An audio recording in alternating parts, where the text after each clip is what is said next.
السلام علیکم. میرا نام ہے خالد ظفر اور میں ریڈیو ٹیلی ویژن کا آرٹسٹ ہوں 1973 سے، یعنی پروفیشنلی کام کر رہا ہوں. اور اس کے علاوہ ایک ادارہ بھی قائم کیا تھا میں نے ندا اسٹوڈیوز کے نام سے، جو پاکستان کا پہلا آڈیو ویژول پروفیشنل اسٹوڈیو تھا. اور اس کے بارے میں بہت باتیں کروں گا کہ ندا اسٹوڈیو کیوں تھا، اس سے کس کس کو فائدہ ہوا، کن لوگوں نے بینیفٹ اٹھایا اور اپنے آپ کو آگے بڑھایا. خیر، ہر ایک کا اپنا اپنا کریکٹر اور رول ہوتا ہے، وہ کر کے نکل جاتا ہے دنیا سے. اور کچھ ناعاقبت اندیش اس طرح ہوتے ہیں کہ اس سے فائدہ حاصل کرتے ہیں اور پھر اس کو استعمال کر کے ٹیشو پیپر سمجھ کے پھینک دیتے ہیں.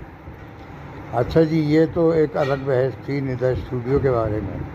آج میں کر رہا ہوں آپ سے بات اپنے شہود علوی میاں کی. یہ بڑے اچھے اداکار تو ہیں ہی، بلکہ بہت ہی اچھے اداکار ہیں ماشاء اللہ. ان کے بے شمار ڈرامے اور مختلف چینلز پہ چلتے رہے ہیں، پروڈیوس بھی کیے ہیں انہوں نے، ایکٹنگ بھی کر رہے ہیں ماشاء اللہ. اور ابھی ان کو مبارکباد، انہوں نے بیٹی کی شادی کی، بہت بہت مبارک ہو انہیں، اور اللہ اس کے نصیب اچھے کرے اور پھلے پھولے بچی. اچھا، یہ جب میرے پاس اقبال انصاری نے بھیجا اور یہ آئے، اس کے بعد یہ پھر آتے رہے، کام بھی کرتے رہے، پھر یہ اسسٹنٹ بن گئے میرے.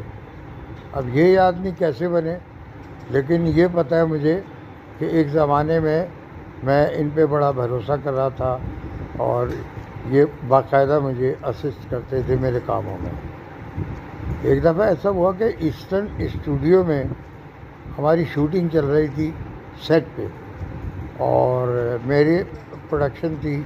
اس وقت میرے پاس فلور نہیں تھا، تو فلور ہم نے وہاں کرائے پہ لیا، اپنا ایکوپمنٹ لگایا اور وہاں کام کر رہے تھے.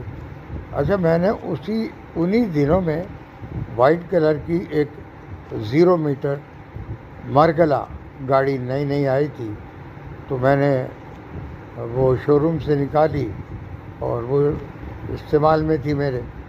تو یہ بھی گاڑی چلانے جانتا تھا، تو یہ گاڑی چلا کے ادھر ادھر کام چھوٹے موٹے جو آفس کے ہوتے تھے یہ سر انجام دے لیتے تھے.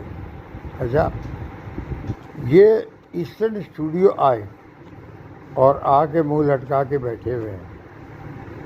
میں نے کہا کیا ہوا بھائی؟